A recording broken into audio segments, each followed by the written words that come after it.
Selamlar arkadaşlar. Phuket'te yeni bir günden merhabalar. Bugün Phuket Central AVM'deyiz. Yanımda Adem abi var. Sizle tanıştırmak istiyorum. Merhaba arkadaşlar. Bugün güzel bir tur bizi bekliyor. Bugün Phuket'in en büyük AVM'sine geldik. Burada aradığınız her şeyi bulabilirsiniz arkadaşlar. Biz bir elektronik ürünleri incelemek istedik. Bakalım Phuket'te elektronik ürünlerin fiyatları nasıl? İçeride ne gibi dükkanlar var? Tanıdık yerler var mı? Veya farklı yerler var mı? Bunlardan bahsedeceğiz. Adem abiyle de tanıştık. Kendisi Patong'da turizm acentası var ve birçok turu var. Hatta bir turuna ben de katılacağım inşallah. Bir dahaki videoda bir filleri, kaplanları beraber göreceğiz. İnşallah. İnşallah. Sizleri bekliyoruz Phuket'e. Phuket'e gelirseniz Adem abi her türlü yardımcı oluyor. Çok güzel hizmetleri var. Onlardan yararlanabilirsiniz.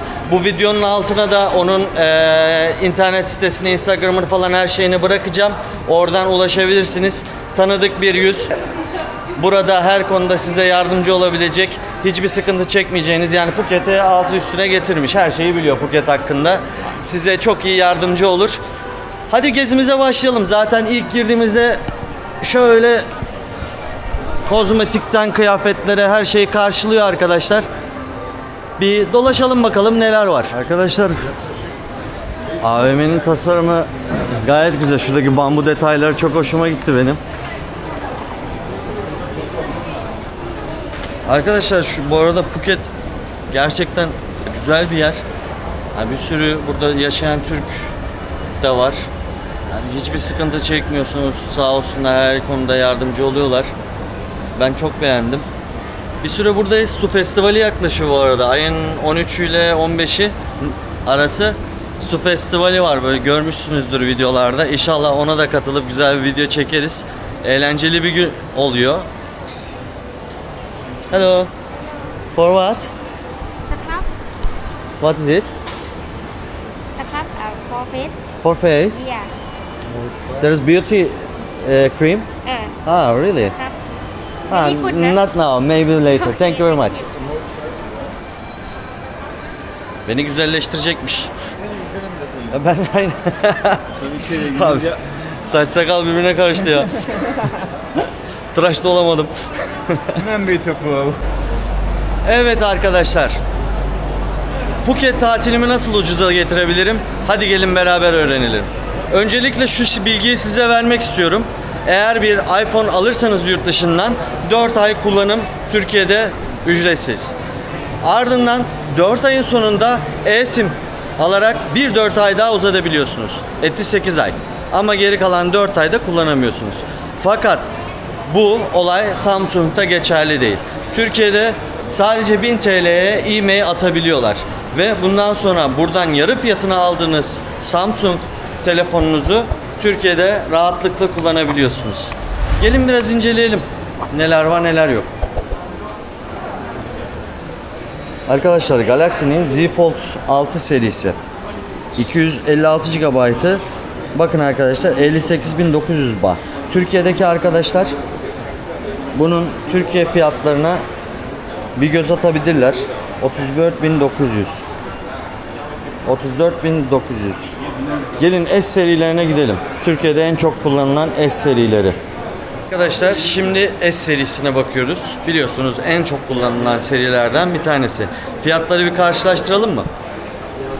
S25 29.900 baht, 256 GB. Hemen telefonumuzdan bakıyoruz. Şu anda TL baht çevirisine.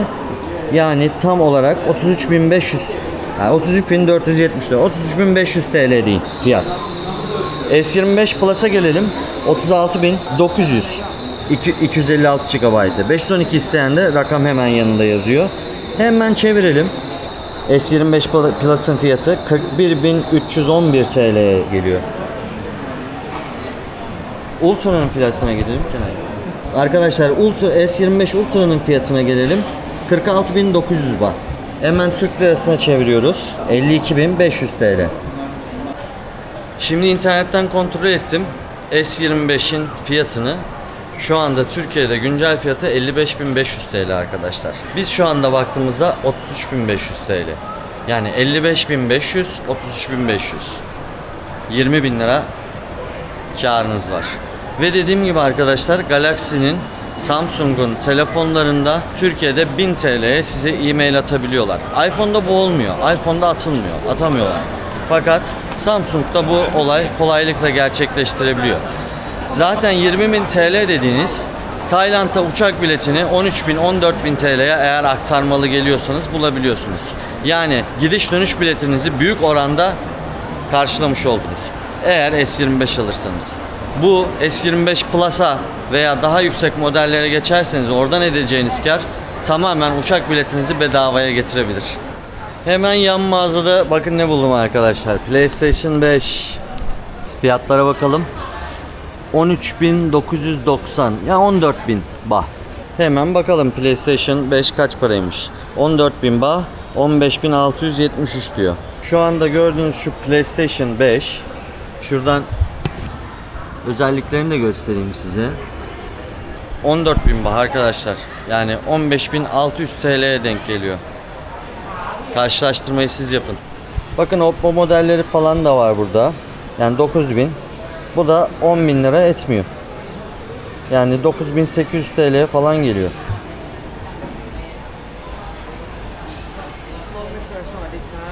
Sawadee. Can I record video? Okay, no problem. Say hello to Turkey. Bakın arkadaşlar, Vivo ürünleri var burada mesela. 8 GB 250 artı 250 GB diyor. Yani 8 kendi hafızası, 256 da hafıza kartlı. 10.000 bah ediyor. O da 11.200'e geliyor. TL'ye geliyor. Yani arkadaşlar burada düşük bütçeli telefonlar 9.000, 10.000, 11.000 civarında bulabiliyorsunuz. Bakın kulaklıklara gelelim. Bose marka bir tane kulaklık. 9.900, 10.000 bah. 11.200 TL. Çok güzel bir konsol var burada. Windows ekranı falan var. MSI'nin bir tane oyun konsolu. Claw A1M Ultra 7. 28.500 bah. Bunu 1.12 ile çarpın arkadaşlar. 30-31 falan mı ediyor? Neyse hesaplarsınız.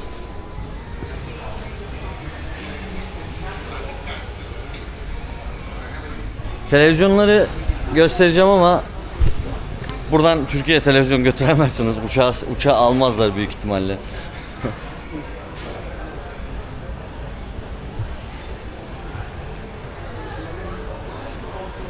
Bakın GoPro'lar var.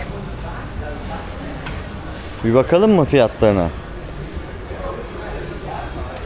GoPro 13 Black serisi 15.900 bah.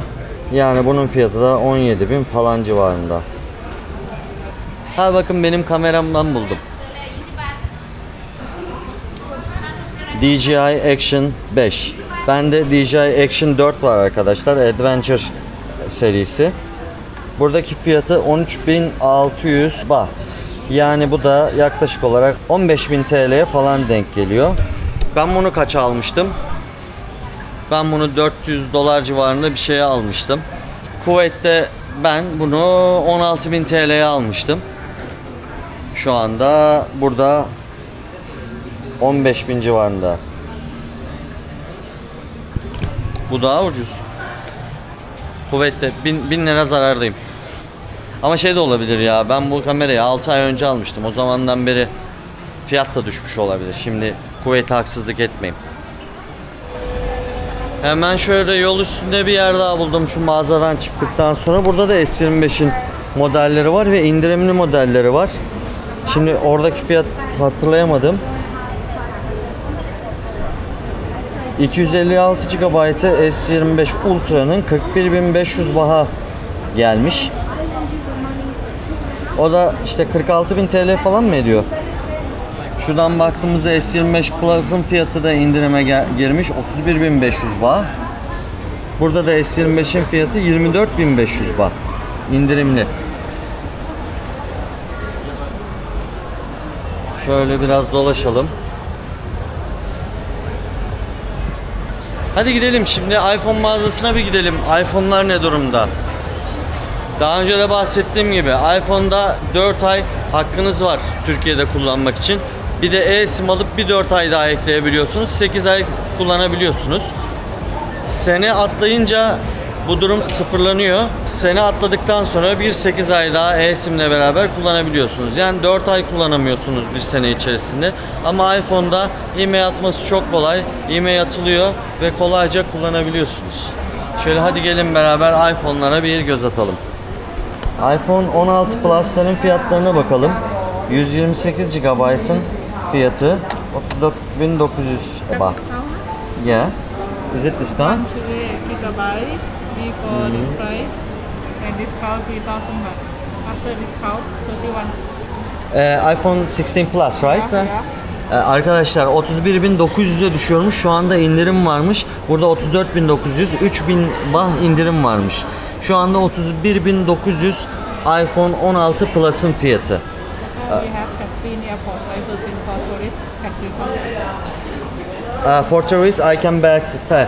Arkadaşlar 1595'te taksi yani vergiyi geri alıyorsunuz.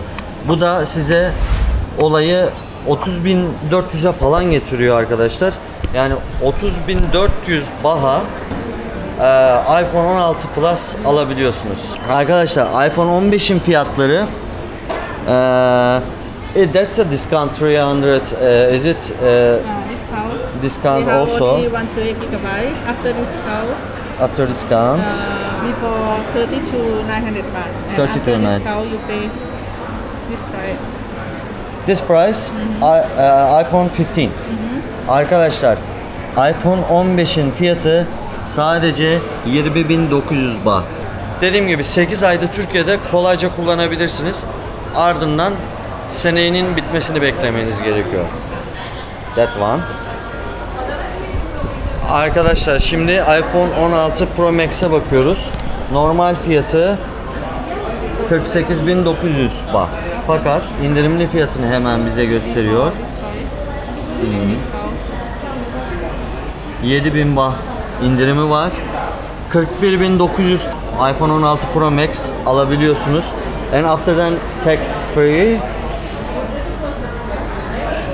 %5'te vergi iadesi alıyorsunuz. 2095'i de iade alıyorsunuz. Yani size iPhone 16 Pro Max iPhone'un en üst modeli sadece 40.000 baha geliyor. O da ne geliyor? 44.000 TL'ye. Hadi 45 de ya, 1000 de benden olsun. 45.000 liraya iPhone 16 Pro Max sahibi olabiliyorsunuz arkadaşlar. Türkiye'de kaç para? 100.000'den fazlaydı ben baktığımda. Mükemmel bir fiyat. Fakat Türkiye'de sadece 4 ay kullanıyorsunuz. eSIM'le beraber bir 4 ay daha 8 ay kullanabiliyorsunuz. Ondan sonra senenin atlamasını beklemeniz gerekiyor ki tekrar kullanıma açılabilsin. Ben Adem abiyi kaybettim ya. Nereye gittiler acaba? Adem abi fiyatlar çok ucuz ya. Sadece iPhone 16 Pro Max'in fiyatı 45.000 TL. Buraya gelip insanlar uçak biletini bedavaya getirebilir. Akıllı insanlarla takılarak. Değil mi? Mesela ben seni buraya getirdim, bilinçlendirdin insanları. Daha fazlası videoda zaten içerikte göreceksiniz arkadaşlar. Aynen İnceleyin, öyle. boş geçmeyin. Biz sizlere avantajlı fiyatlar sunuyoruz ve tatilinizi bedavaya getirmeye çalışıyoruz. Kesinlikle. Türk milleti hep izlemesi gerekiyor. Şeye baktım, S25'e baktım abi. Yes. 35.000 TL'ye geliyor buradan aldığımızda. Fakat Türkiye fiyatına baktım 55.500 TL. Tam olarak S25'te 20.000 TL kar ediyorlar. Evet. Ve sen bana dedin Türkiye'de S25'in e-mailinin kırılması çok kolay. Sadece Evet. 1000 TL veriyorsunuz ve kullanmaya başlayabiliyorsunuz. Ve bunu e-mail atan firma, dükkan Türkiye'de size garantisini veriyor. Kapanmama garantisini. Apple'da ise 4 ay normal kullanıyor. 4 ayda eSIM'le kullandığı zaman 8 ay yapıyor. 8 ayda iPhone'u kullanıyorsunuz ama sonra senenin atlamasını bekliyorsunuz. 4 Ve- ay kalıp. Evet. Bir 4 zaman. ay kullanamıyorsunuz. Sene devreye girdiğinde bir 8 ay daha kullanıyorsunuz. Sonra tekrar kullanmaya başlayabiliyorsunuz. Evet. Çok güzel yani ben iPhone 16 Pro Max'in Türkiye fiyatına bakmıştım 100.000 küsürdü. Evet. Buradan Burada çok kırk- ucuza pasaport kaydı yapmadan 8 ay kullanacaklar için Hı hı. ideal bir fiyat. Bir 8 ay sonra tekrardan bir tatil düşündüklerinde buraya ikinci el olarak verip tekrardan telefonu yükseltebilirler. Aynen öyle değil mi? Burada ikinci el fiyatı da satabilirler. Aynen öyle. Mükemmel bir şey. Karşısı. Burası mı? Bançon yazan.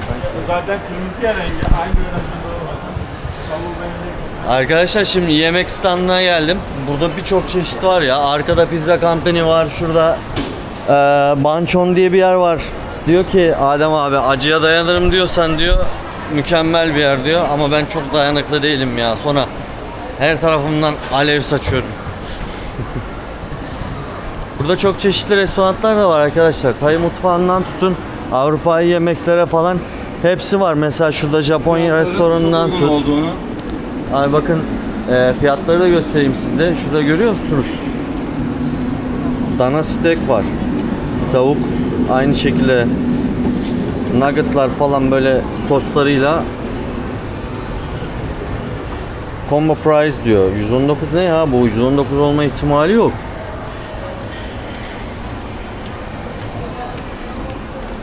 Ben bilemedim. Hah, bakın arkadaşlar fiyatlar burada. Tavuk steak, salatası, patatesi, ekmeği, bu sarımsaklı ekmek oluyor genelde. 149 baht. 189 baht. Bu domuzmuş, geç onu. Ama şey de vardır büyük ihtimalle, dana da vardır. Yani fiyatları görüyorsunuz. Ki bu AVM'nin içindeki fiyatlar. Ben size geçen pazar fiyatlarını çektim. Pazar fiyatları zaten efsane. Ama herkesin tabii midesi pazardaki satılan yiyecekleri kaldırmıyor. Anlıyorum. Ben midesizim. Ben her şeyi yerim abi. Ben yemek olsun, karnımı doyurayım benim için önemli olan o. Ama Hatice mesela yiyemiyor. Bu arada onu da otelde bıraktım. Adem abiyle beraber çıktık. O yemek konusunda bayağı bir sıkıntı yaşıyor. Genelde gidiyor kaşarlı tost yiyip duruyor zaten. Bütün gün de kaşarlı tost yenmez ki ya, ne zaman sıkılacak bekliyorum. Bakın şöyle de size fiyatları göstereyim. Pepper Lunch. Gördüğünüz şu menü. Beef diyor, dana eti, şu pilavı, mısırı falan filan. Kolası, şu şekilde nuggetları 269 baht. Hadi devam edelim. Bakın Tokyo mutfağı var. Şu gördüğünüz menü 179 baht. Yani o çıtır tavuklar var, salatalar var, çorbalar var. Menü şeklinde. Hadi devam edelim. Yani bütün dünya mutfağı var arkadaşlar ya. Tayland o kadar kozmopolit ki, o kadar fazla turist ağırlıyor ki. Japon mutfağından Çin mutfağına, Avrupa mutfağından Hint mutfağına hepsi var ya, her türlü. Türk restoranı zaten bir dünya var. Onları da aslında ayrı bir video yapıp öyle bir ayrı bir video mu yapsam diye düşünüyorum. Yani çok fazla restoran var, hepsini bir ziyaret ettiğim bir video mu yapsam diye düşünüyorum. Bakalım, belki öyle bir içerik gelir. Sınırsız yiyecek. Wow. Başı 900, 500. Arkadaşlar sınırsız 469 baht ödüyorsunuz. Sınırsız et yiyorsunuz. Bu menü 359. Farklı çeşitler var. Benim midem küçüldü ya. Öyle eskisi gibi yiyemiyorum. Yoksa zarar ettirirdim onlara. Ama çok zayıfladım ha. 85 kiloydum geldiğimde buraya. Şu anda 73'e düştüm. 12 kilo verdim. Ama yemekten dolayı değil ya. Çok yürüyorum, çok hareket ediyorum. Türkiye'deyken sürekli oturuyorduk. Ofiste bütün gün otur. Olduk 90 kilo. Ama burada sürekli hareket halindeyim. Biraz daha iyiyim şu anda. Hepinize gezmeyi tavsiye ederim. Sağlık açısından da güzel, ufkunuz açısından da güzel. Birçok yer görüyorsunuz, birçok kültür tanıyorsunuz. Bu eşi benzeri görülmeyen yani bir deneyim bence. Asya'nın Tavsiye en ederim. güzel yeri. Ki Asya'ya geliyorsanız zaten Phuket Asya'nın en güzel yerlerinden biri. Biliyorsunuz yani 5 ülke oldu Asya'da. Vietnam, Kamboçya, Endonezya, Malezya hepsini gezdim ama Tayland çok daha güzel ya. Hem doğası açısından zaten bütün her şey turistlere yönelik, yabancılara yönelik. Ha bakın arkadaşlar, bir de burada çok şey yapıyorlar, böyle plastik maketler yapıyorlar. Buradan bütün menüleri görebiliyorsunuz. Bu abi Çin şey mi, restoranı mı? Burada Tay ve Çin mutfağı. Tay ve Çin mutfağı, evet, değil mi? Çalışmalar, evet.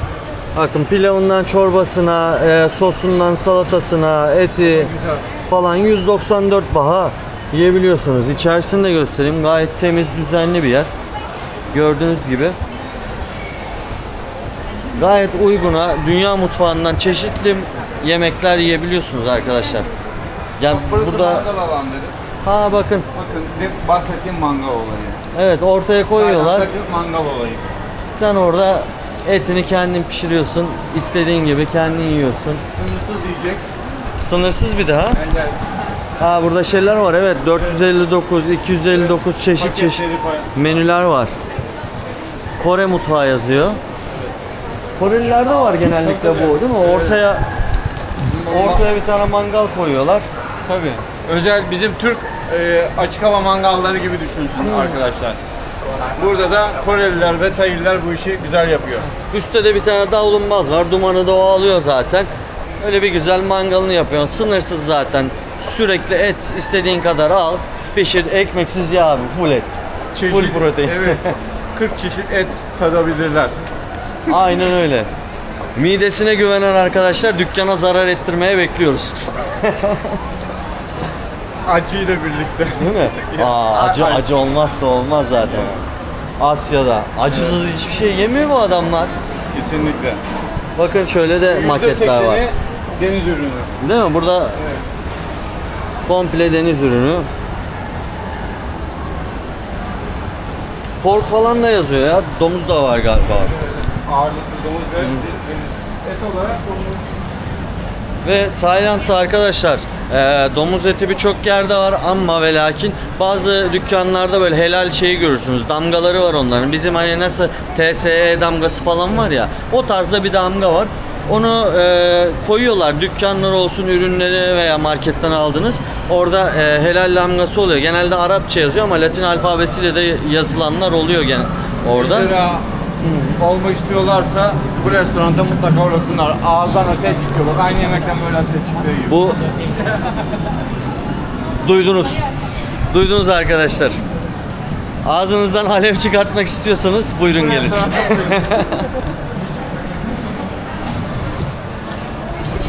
Biz ne yesek ya? Biz şimdi yemek alanını gezdik. Bir yerde oturup Evet. ya aşağı inmemiz gerekiyor. Kızartma tarzı bir şey yiyeceksek ya da burada ejderha alacağız. Çok yok abi. Fazla acı yaramıyor. O zaman aşağı ineceğiz. Hadi geçelim arkadaşlar yemeğe o zaman ya, aşağıya doğru. Görüşürüz.